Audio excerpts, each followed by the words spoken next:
Assalamualaikum warahmatullahi wabarakatuh.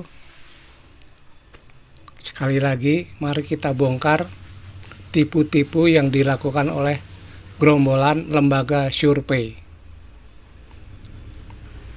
Saat ini kita sering melihat ada kandidat-kandidat presiden yang jika berkunjung kemana-mana yang hadir sangat membludak. Tapi anehnya di survei dia mendapat angka yang sangat rendah. Mengapa demikian? Mari kita bongkar tipuan-tipuan yang dilakukan oleh lembaga survei itu.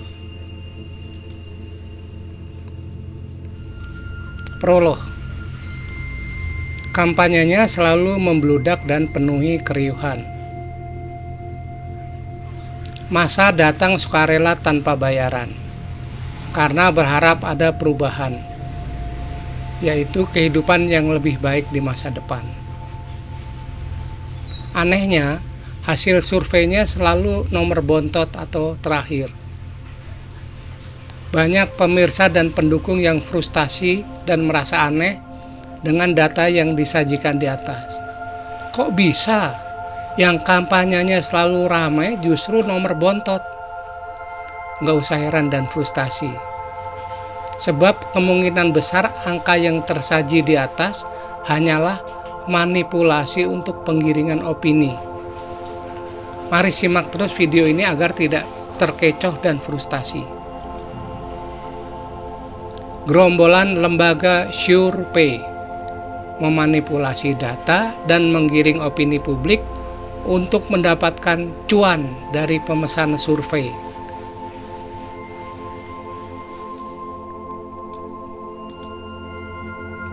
Apakah lembaga survei itu? Lembaga survei atau pasti dibayar adalah lembaga survei yang memanfaatkan profesinya untuk menangguk cuan sebesar-besarnya tanpa peduli dengan kewajiban moralnya sebagai surveyor.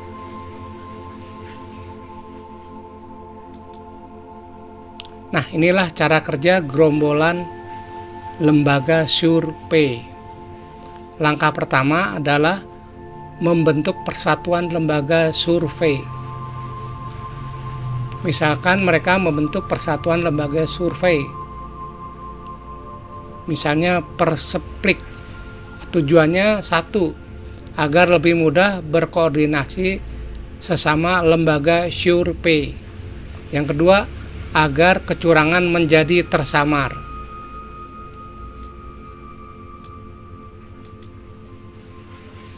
Langkah kedua, melakukan 2 kali survei. Tujuannya adalah hasil survei yang pertama itu sebagai arsip buat mereka dan pemesan survei. Hasil survei yang kedua, yaitu yang dipenuhi oleh kecurangan, itu dipublish untuk menggiring opini publik. Buang-buang biaya dong? Nggak juga. Sebab pelaksanaan dan biaya survei kan dibayar oleh pemesan survei. Selain itu bisa dilakukan survei bareng sesama lembaga survei lainnya sehingga biaya bisa dihemat. Loh, kalau surveinya bareng-bareng hasilnya sama semua dong? Nggak juga lah, kan bisa diubah sedikit biar terlihat beda. Langkah ketiga, melakukan kecurangan saat survei. Yang pertama, meski daerah survei dipilih secara acak atau random, tapi diatur sedemikian rupa sehingga responden yang disurvei adalah orang-orang yang sudah memiliki pilihan yang sesuai arahan lembaga survei. Nah, jadi yang disurvei hanya orang-orang yang sudah diberi arahan. Nah, lalu yang kedua, memberi kuesioner yang bersifat menggiring opini agar responden menjawab sesuai arahan lembaga survei. Nah, yang ketiga, membuang atau mereject jawaban responden yang tidak sesuai dengan keinginan atau tujuan pemesan survei. Ini otomatis yang dibuang tidak semuanya ya, sebab kalau dibuang semuanya nanti ketahuan sekali curangnya. Yang keempat, masih ada beberapa modus kecurangan yang dilakukan oleh gerombolan lembaga survei saat melakukan survei. Langkah keempat, melakukan kecurangan saat mengolah data. Yaitu yang pertama, menggandakan data. Menggandakan jumlah jawaban survei dan jumlah responden untuk menghasilkan ukuran sampel yang besar demi meningkatkan kelayakan statistik atau signifikansi statistik. Jadi biar kelihatan bahwa survei mereka itu benar secara statistik. Nah, lalu yang kedua, menambahkan data palsu. Pihak yang tidak jujur dapat memanipulasi hasil survei dengan menambahkan data palsu. Misalnya menambahkan jumlah responden yang jawabannya sesuai dengan jawaban yang diinginkan oleh pemesan survei. Yang ketiga, penyensoran data. Misalnya menghilangkan tanggapan atau jawaban yang tidak sesuai dengan keinginan pemesan survei. Yang keempat, memanipulasi jawaban responden dengan cara memanipulasi hasil, misalnya menginterpretasikan data dengan cara yang tidak benar.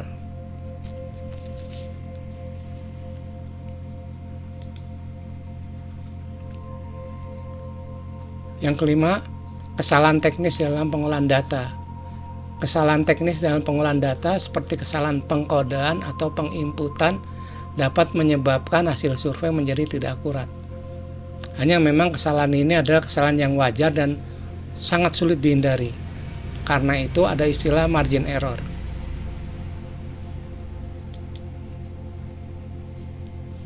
Langkah kelima adalah kecurangan saat publikasikan data.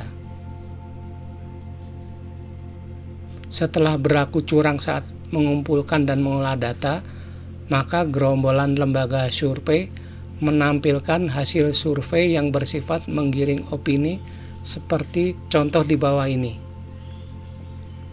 Nah, di sini terlihat kandidat C itu selalu ditempatkan di urutan yang terbawah.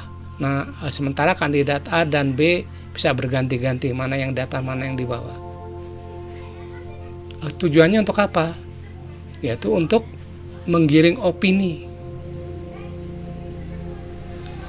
Nah, tapi mereka menggiring opini itu untuk apa? Yang pertama, satu, agar pemilih menganggap yang berpeluang menang hanya kandidat A atau kandidat B, sementara kandidat C sudah pasti kalah. Jadi diharapkan saat pilpres nanti pemilih tidak mencoblos kandidat C dengan alasan takut suaranya sia-sia.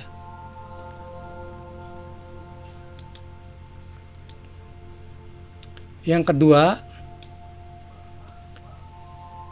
jika dalam pilpres yang sebenarnya ternyata kandidat C yang menang, maka gerombolan lembaga survei segera menghubungi dan bekerja sama dengan Komisi Pemilihan Presiden untuk melakukan manipulasi agar kandidat C dinyatakan kalah. Kerjasama dan manipulasi model ini sulit terdeteksi oleh rakyat awam yang sebelumnya sudah dicekoki info-info bahwa kandidat C memang selalu berada di urutan terbawah dan bakal kalah. Nah, sekarang ayo kita bongkar kecurangan, yaitu kecurangan yang dilakukan oleh gerombolan lembaga survei. Bagaimana lembaga survei melakukan manipulasi? Biasanya lembaga survei menampilkan data seperti ini. Kandidat B sekian persen, kandidat A sekian persen, kandidat C sekian persen, tidak memilih sekian persen, tingkat kepercayaan biasanya dipilih 99% atau paling kecil 95% ya. Margin error antara 2,5 biasa sampai 3,5%. Nah, ini agar terlihat seperti data sungguhan, maka gerombolan lembaga survei kompak merilis hasil survei yang mirip-mirip dengan hasil di atas. Nomor 1 dan nomor 2 bisa bertukar posisi. Tapi yang jelas kandidat nomor 3 tetap diletakkan di posisi paling buncit atau terbawah.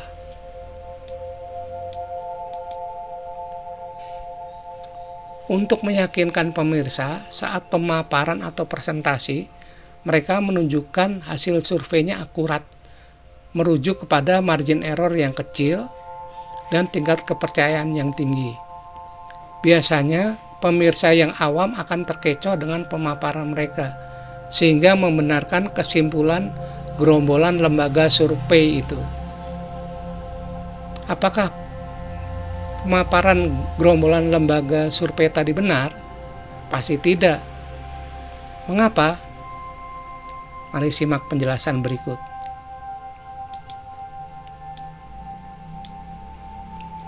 Karena apa yang mereka paparkan adalah manipulatif. Untuk lebih jelasnya, mari kita lihat rumus dasar di bawah ini. Dari rumus di atas, kita lihat ada 4 variabel atau parameter, yaitu yang pertama skor Z. Skor atau Z yang nilainya tergantung tingkat kepercayaan. Jika kita ambil tingkat kepercayaannya 99%, maka skor dari Z adalah 2,576. Dan ini memang ada tabelnya. Jadi ini tidak bisa dimanipulasi. Lalu yang kedua, nilai N yang menunjukkan jumlah sampel. Jumlah sampel dari responden ya. Yang ketiga, nilai P yang menunjukkan prosentasi keterpilihan dari kandidat. Yang keempat, nilai margin error yang didapat setelah nilai Z, N, dan P sudah diperoleh. Jadi setelah nilai Z, N, dan P diketahui, nah baru kita bisa menghitung margin errornya. Nah, variabel mana yang bisa dimanipulasi oleh lembaga survei? Yang pertama, nilai N atau jumlah responden ini bisa dimanipulasi jumlahnya. Nah, bisa mereka perbesar atau perkecil sehingga untuk mendapatkan angka-angka yang sesuai dengan yang mereka inginkan. Hanya tapi dampaknya memang tidak terlalu signifikan. Yang kedua, nilai Z atau skor Z. Ini tidak bisa dimanipulasi karena merupakan konstanta, sebab nilainya tergantung nilai tingkat kepercayaan yang kita ambil atau kita definisikan. Yang ketiga, nilai P atau persentase pemilih. Nah, ini bisa dimanipulasi dan dampaknya sangat signifikan. Yang keempat, nilai margin error. Ini tidak bisa dimanipulasi karena tergantung dari persentase responden yang memilih, jumlah pemilih, dan nilai dari Z. Nah, jadi margin error memang tidak bisa dimanipulasi. Jadi yang bisa dimanipulasi adalah persentase pemilih. Ini justru yang paling vital. Nah, ini sekarang skenario lembaga survei mengelabui pemirsa. Caranya, berusaha menonjolkan angka-angka margin error dan nilai tingkat kepercayaan agar pemirsa percaya bahwa tak ada manipulasi pada data yang mereka sajikan. Sehingga pemirsa tidak begitu mempersoalkan nilai P atau persentase perolehan kandidat yang mereka rilis. Padahal di nilai P ini gerombolan lembaga survei melakukan manipulasi.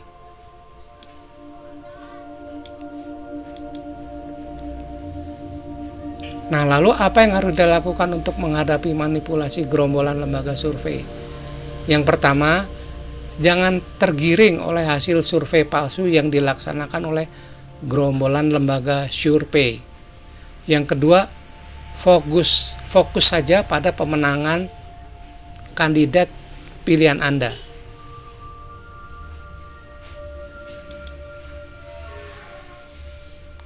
Nah, lalu pertanyaan berikutnya, mengapa sih lembaga survei ngotot untuk memenangkan kliennya?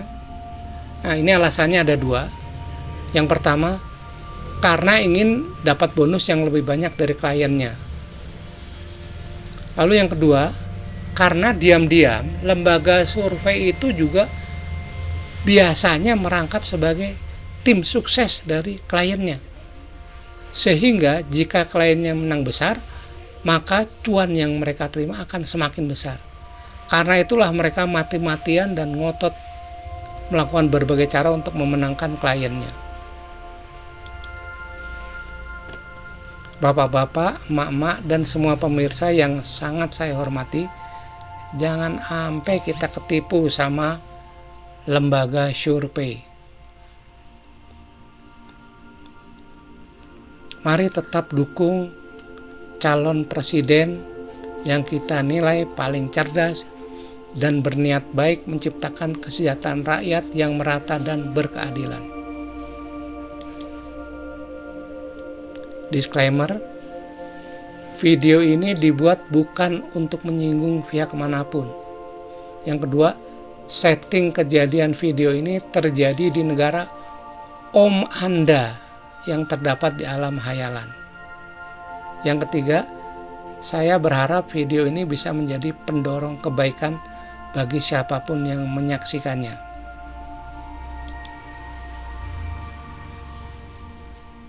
Terima kasih atas kesediaannya menonton video kami. Semoga bermanfaat. Hormat kami, Wildaiman Firdaus. Akhirul kata, wassalamualaikum warahmatullahi wabarakatuh.